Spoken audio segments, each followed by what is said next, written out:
Yo, Sandals Youth, so glad that you're here with us.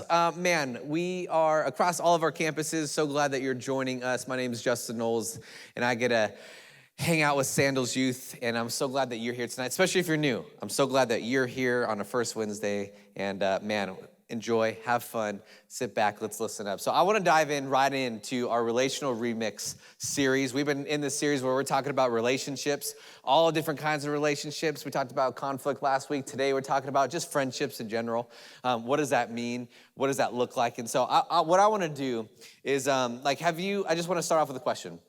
Have you ever met someone that maybe they're in one setting, they're one person, but in another setting, they're a different person? You ever meet someone like that where they're at home, maybe they're a different person because you see them at home, but at school they're a different person, or at church they're a different person, right? Have you ever met one of those kind of people? See, I live with one of those people. His name is Graham. He's 2 years old. Don't let the smile fool you. He is a Sour Patch Kid. First he's sour, then he's sweet type situation. And literally he's the most bipolar person I've ever met in my entire life. It's like a little terrorist running around in your house. No joke. Terrible twos are a very real thing. And just to kind of give you an example, because he's two different kind of people, his mood swings are insane. No joke, real life situation. At night when we're at home, before we go to bed, we kind of listen to put on worship music videos up on the screen. It's a real thing. Look it up on YouTube. But he has a little guitar, and he goes on his stage, which is the steps of our house, basically. And he wants to perform. And he's like, oh, I want a guitar. I want to sing a song. And we give him his guitar. We put on the music. And then literally in 0.5 seconds, throws the guitar against the wall and says, no, I don't want to do it. And I'm like, okay, little buddy, that's fine. You don't have to do it. And I want to go in my bed and take a nap. And he walks into his room. And then my wife and I are just standing there what just happened, right? And that's just a normal 2-year-old thing. That's literally what happens. Literally two different people. And here's the thing is maybe you know someone like that in your own life. Maybe you, yourself, you're like that in your own life where you're two different people in different places, or you put on different faces in different areas of your life because you want to either be accepted or you want to navigate different relationships on how you are interacting with different people. See, in a way, this is kind of like what Paul in the Bible, we're going to be looking through this one passage. This is who he was. He was two different kind of people. One before he met Jesus and one after he met Jesus. Literally, he went along before he knew who Jesus was. He was a professional Christian hunter. He would literally go after Christians, people who followed Jesus, and he would hunt them down, put them in chains, and sometimes even would kill them. And then after he had this experience with Jesus, his life changed. He was a completely different person. And maybe if you were a follower of Jesus, you know this. You were a different way before you met and really got to experience who Jesus was. And then after you became a different person, people began to notice different things about you. And this is what Paul is all about. There was quite a change where he literally hunted people, and then he became the most influential person in moving and starting the church that you get to be a part of today. It's quite a different change. And the way that Paul was experienced one way, and then he was experienced in another way, it's actually people noticed a difference in him. People physically noticed a difference in who he was because they were like, whoa, the Saul guy is coming? No. He's his name was changed to Paul, and he actually became someone who was an advocate for people who were following Jesus, and he wrote a whole bunch of different stuff, which we get in our New Testament today. And I think when it comes to our friendships, when it comes to our relationships, and why we're talking about this whole relational remix, God remixed his relationship with himself, and it changed his heart. And it's going to be up on the screen is that maybe I want us to have the same heart as Paul. Is that we need to have a heart to reach people with the love of Jesus. That's our ministry as a whole, that we want to have a heart to reach people with the love of Jesus. So let me ask you, if you follow Jesus, I get that a lot of you might not, and that's okay. We're just so glad that you're here and you're checking this out. But if you do, when people look at your life, do they notice Jesus in you? If you didn't have to tell them that you're a Christian, if you didn't have to tell them that you're going to church, would they notice Jesus in you? See, I think that Paul, he's a great example when it comes to thinking through how people experience us, that if our goal is to love God with all of our heart, all of our soul, all of our mind, and that also that we're to love others as much as we love ourselves, is that all of that is to point people back to who Jesus is. And we could take a little bit of a note from Paul. So I want to dive into 1 Corinthians 9, because I think Paul gives us a good example of what that looks like in our own life. So starting in verse 19, it's going to be up on the screen if you want to follow along. It says, for though I am free from all, I have made myself a servant to all, that I might win more to them. See, I love this because Paul, what he's saying here is that he knows that he's free from the statutes of the world, of what the world has placed on him, that he doesn't need to follow the culture. He's not locked into what is going to make him popular or cool or whatever it is that's going on. That he's there, he's going into relationships with this idea is like, I am a servant to all. He's there to serve the people and friends and the people he's involved with service in mind, meaning that he's looking at how to serve those around him rather than what he could get from them. He's looking into the relationships that he has, like how, and going into it with like, I'm not locked into what the world says I need to do. I'm locked in with the mindset of I'm going in to serve them. Have you ever thought about like maybe the relationships that you had, that what would change in your relationships if you had that mindset as Paul?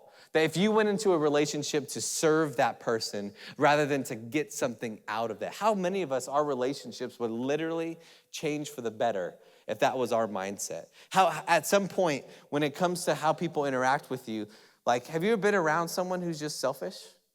Like have you ever been around someone who's like constantly pointing, like everything comes back to them? Like don't you kind of get like this kind of face with them when they're talking? You're like, maybe you might not, on the outside, you might not get that experience, but on the inside you're going, ooh, this is rough.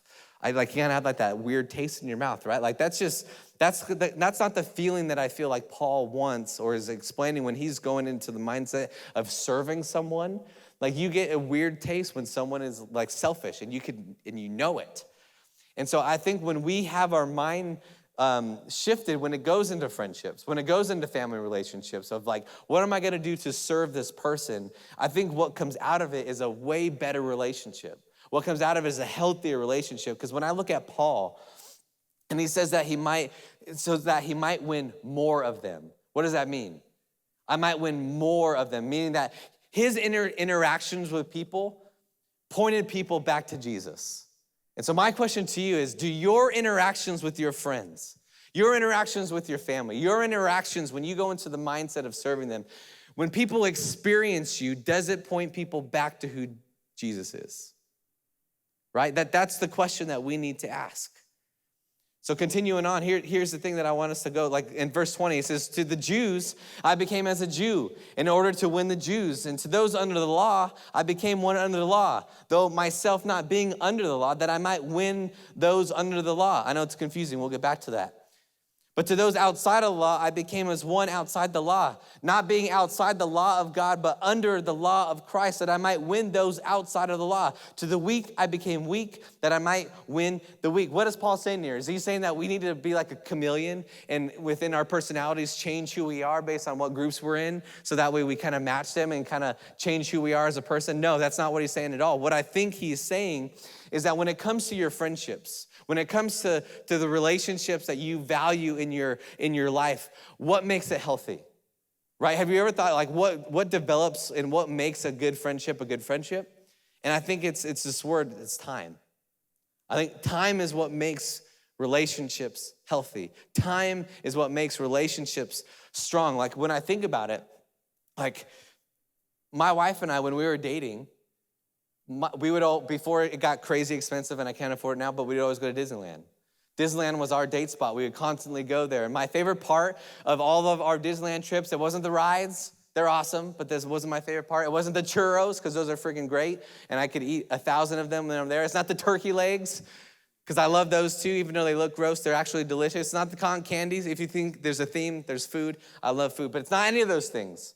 My favorite part of those times when our dating relationship was a line. It was standing in line. Why? It's because it was forced community. It was forced face to face. That's the time. It was the time that I got to spend with her when we were dating, that I got to learn more about her. I got to learn more how she ticked. I got to learn more about what her passions were, what she desired and what she's wanting. And I began to have the mindset of like, how can I go into this relationship to serve her? Think about the time, and this is what I think Paul is saying.